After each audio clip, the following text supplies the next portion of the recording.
Shut up and sit down.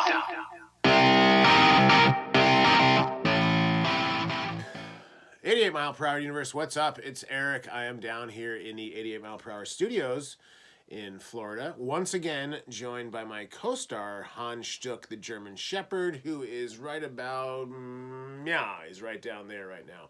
So if you hear him breathing heavy during the show, that's his thing. That's what he does. We are looking at the Jaguar XJ220. Shing, that was a bad pull-off on there, but the car still came out. These things are cool. I think these are a bit of a unicorn. I'm going to get into it, but I feel like they're a unicorn because they were real, but they seem a little bit unreal. They're kind of exciting. Anyway, this was originally made as a concept car. It debuted in 1988 at the British International Motor Show in Birmingham, England, or Birmingham, as I've been told you're supposed to pronounce it if you live there, the many times I've been there. Anyway, 1988, it was produced as a concept car. Now, the interesting thing is everybody's sort of haywire and chaos doing basically everything in life, this car included, when they created this. They had sort of a skunkworks team at Jaguar that was making this. And basically what that was is it was called the Saturday Club, and it consisted of 12 guys who would come in on the weekends, late night, etc., and design this car to try and get it off the ground because it wasn't a sort of on-the-books car at the beginning. So they finished this car October 18th, 1988, and the car show at Birmingham was October 18th, 1988. They finished it at 3 o'clock in the morning, got it down to the Jaguar booth at 6 o'clock in the morning, debuted it at 11 o'clock in the morning. So talk about cutting it close. And a lot of the people from Jaguar that were at the car show had never even seen the car up until that moment when the show started. So cutting it close and cutting it to the wire. But they did it. They got the car there, and people basically lost their mind on this car. And we're pulling out checkbooks left and right. Now, the concept car, when it was originally came out, they actually, Jaguar decided to bring it into production because they understood how well it was received and decided, let's go for it. Now, the original concept or the original idea for the car before it came to production, which a lot of people became disappointed with, is they threw everything at this but the kitchen sink. More or less. They wanted to have a V12, they wanted to have all-wheel drive, they wanted to have rear-wheel steering, they wanted to have active suspension so it could go up and down, they wanted to have active aero so they could move up and down, the tails could go up and down, whatever they had there. They wanted to have scissor doors that were automatic. I believe the concept may have had the scissor doors that were automatic, so they'd be going up, but they ended up going with these.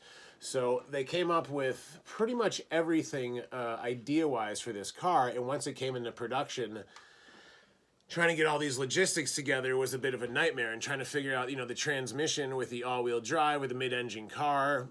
And this is the 90s where that wasn't very common, the all-wheel drive at that point, and sort of technology-wise. So they had a weird method of doing it. It became sort of wildly out of control. The V12, they ended up going with a V6 twin turbo out of a Rover. It was really a rally car engine almost. It ended up actually being more power. It was about 542 horsepower, and the V12, they were having problems getting over 500 horsepower from that V12. So it sounded not great with the V6 twin turbo, people were saying at the time. I mean, I think it actually sounds pretty cool. I've seen one of these in real life, and it was pretty incredible.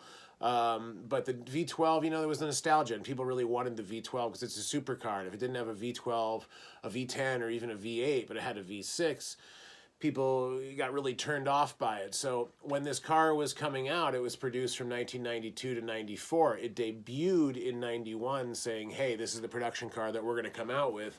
This right here is what it looks like. They had taken 1,500 deposits on this car, Jaguar did, for 50,000 pounds each. And they ended up making, guess how many? Not 1,500 cars. They were originally looking at making 220 to 350 cars, and then they got all these deposits, so they're like, great, we're going to make even more cars. They didn't. They ended up making 281 of these bad boys right here. Now, mostly I've seen these in this sort of purplish color, I'll call it that. Sorry, I don't know the exact name of it. I've seen it in silver. I'm not sure if they've made it in other colors or not. Now, this consisted of an aluminum or an aluminium honeycomb design on the body, which was also around encased in a aluminum subframe as well throughout this. It was encased the rear under tray, which is pretty neat. You see this design right here. It was molded so you can see the aerodynamics, which would cause downforce when the wind is coming through here. Now these right here are called Venturi tunnels, and that's the form right there. So when it's going down the road, it'll like basically suck the car to the ground because it creates the downforce, the spiraling wind, etc. So that's really an interesting design, and it's just a flat bottom with that molding. So it's really a step ahead at that time. I mean, this car was pretty advanced at the time. Now, also a little bit different from the concept is these huge holes right here on either side. Bam. What that is that's the cool air intake for the V6 twin turbo right there. So on the initial concept, they were a little bit smaller on these, but nevertheless, they look great.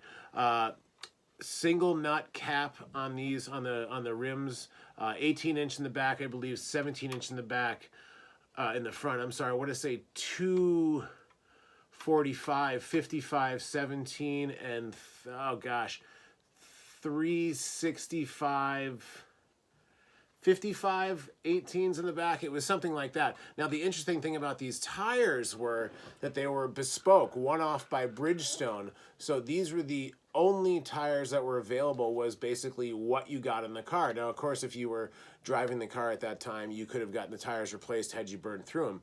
Nobody drove these cars. Basically, they got them and hid them in different places. There's one even stashed away on the 37th floor of a Tokyo office building, just sitting there for years until someone bought it. So people kind of bought these as art. I mean, granted, people drove them, but you know, they're sort of a unicorn, as I said. They made 281 of these. Sorry, I'm not sure if I mentioned that before, if I jumped off that. They made 281. I believe there was about 36 that were able to come to the U.S., or something of that nature. 36 that were able to come to the U.S., and 6 that are still alive or still available, we'll say. Now, these weighed 3,500 pounds in these, and they were enormous as far as a car goes. I mean, they were 7 feet 6 inches wide, which is a beast of a car. I mean, the width, and that's not like, you know, most British cars. I mean, they're usually pretty small, pretty nimble, things like that. But I mean, it's a long car, it's a big car, and it's a good size car, but it is really cool. They went with the glass roof up top. Sorry, this car is in a little bit of rough shape. They went with the glass roof up top so you weren't claustrophobic sitting inside. The rear hatch is right there, so that would be on some air, some shocks if it was a real car.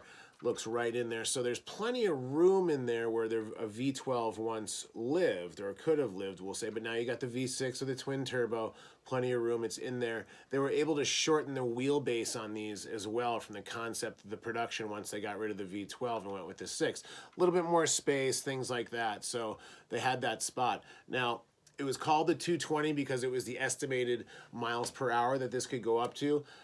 It never reached that. In the production testing, it reached, I believe, 213, and then there was some independent testing where it reached 217.1 miles per hour, and the only reason it basically stopped is because they ran out of track. I mean, they could have gone faster had they had just a bit of a space, but they didn't, so it never has been officially reached that car.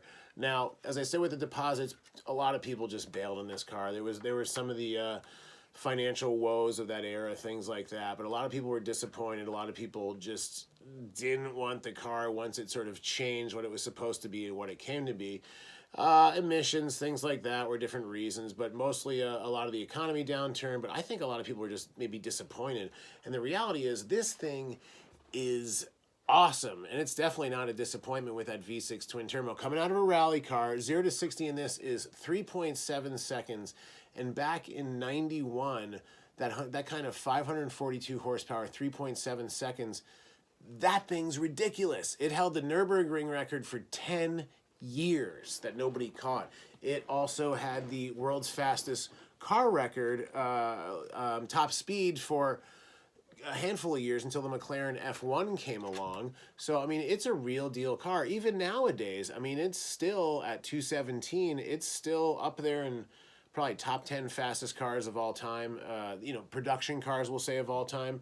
I mean, it's an impressive car. Now, in 2008, people didn't know what these cars were. They just weren't sort of respected, or they just sort of fell by the wayside and just nobody really cared about them. 2008, you could get these cars sub 100,000. So that is just sort of giving those away at that point. As I was saying about the wheels, if the problem is now you cannot get tires for this car because they were bespoke. So if you're driving this now, you cannot get tires for this because they're such a strange size.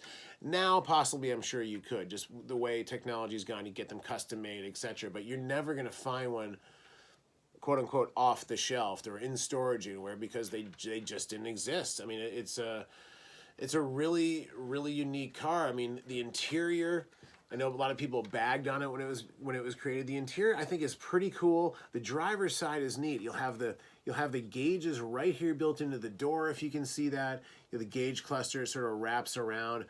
And, for the time, it was cool. The only thing I don't especially like on this car is the rims. And when it's moving, when they're spinning, it looks pretty cool. It looks fine.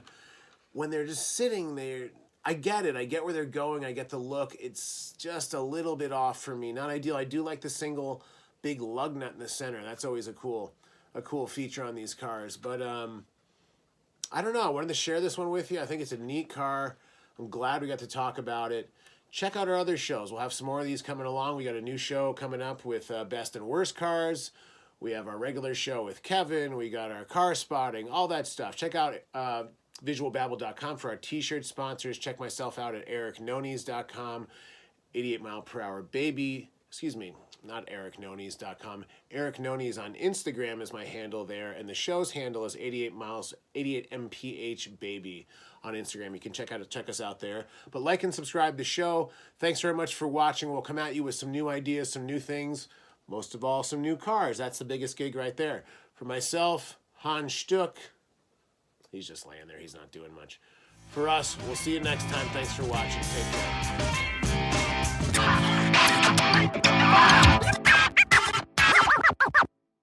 Platz, Hans Stuck, Platz. Braver Hund.